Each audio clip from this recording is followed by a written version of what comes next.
Uh, Thank you for joining us today for a panel discussion on India, the new power center. India, certainly the kind of the flavor of the last few years when it comes to global forums like this. Both India and China have been topics of a lot of discussion. Just by show of hands, how many of you have been to India in the last 5 years? Okay, and any of you been to India in the last 2 years? Okay, I think we're in for a very interesting discussion. I see a few hands go up, but a lot of what's happening in India has happened in the last 5-7 years, and I think you're in for an interesting conversation because we have a very diverse group of panelists here who will talk about the kind of the opportunities and challenges. Our panelists range from practitioners, some venture capitalists to consultants to researchers, policymakers, and representatives from the Indian industry. What I'd like to do in the 10 or 15 minutes that I have is, rather than go into some of the specifics, which are mentioned in the write-up about some of the questions you may have, what I thought may be useful is to just give you some context about what is really happening in India and whether India is for real this time. Because many of the things that are being touted today, such as a young workforce, 70% of which is less than 35 years old, has frankly been true for the past 50 years. When India became independent in 1950, it was true then. So what is different today, and why should you believe in what is happening in India today versus what was equally true in 1950? And for that, I think it's worth taking just a quick tour of what has happened in India. Few people realize that in 1950, India had the 5th largest reserves of foreign exchange in the world. This was as a result of the war bounty, which was the payment that was made for the use of Indian soldiers during World War II, that was made from the British government to India. And as a result, India had one of the best starting positions that one could expect of any country with the promise that India did at the time. And yet, for a variety of reasons, India never really fulfilled that promise till recently. And the reason was just one word, and that is policy. And I think it's very important, as you think about countries, to understand the implication of policy, because that is the single most important determinant in terms of the growth and development of a nation. And to just give you an illustration, if you look at Argentina, few people would know that in the 1910s and 1920s, Argentina had a standard of living that was higher than the US. It was higher, not equal, it was higher. And yet, because of the policies that the government of Argentina or the country pursued, it fell back dramatically to the point where today it is less than a third of that of the.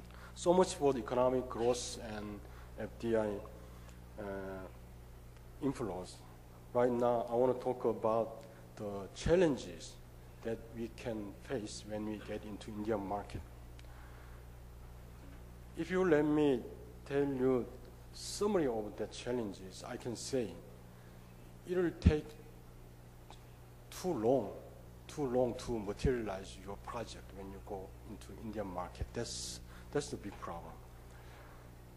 And another thing is it is pretty difficult to get the land, to purchase the land, especially when you go into manufacturing sectors.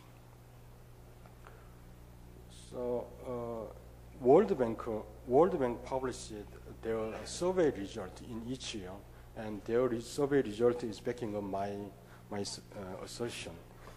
Let's take a look at this one. Each year World Bank surveys 178 countries' economy on 10 topics.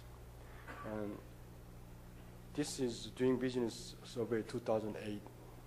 And according to their survey result, Singapore ranked first, Japan 12th, Korea 30th, and China 83, Vietnam 91, and India ranked at 120.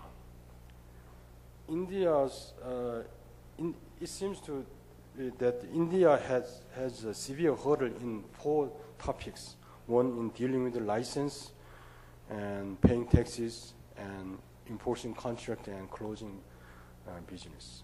So if we take a look at those sectors in more detail, dealing with license means how many procedures and we have to go through, and how long will it take, and how much cost does it take to build simple warehouse. 5 images of India.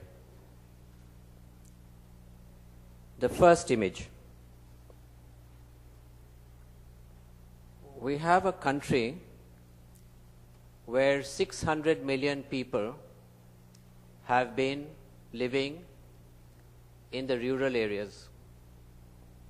They are small and subsistence, which means very poor farmers and their families.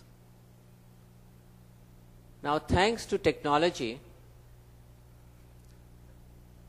information technology, television, telecommunications, today the farmer in a village has a cell phone.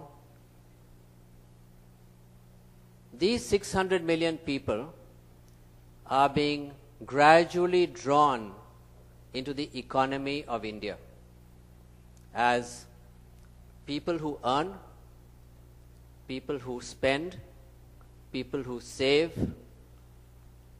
and people who are then becoming players.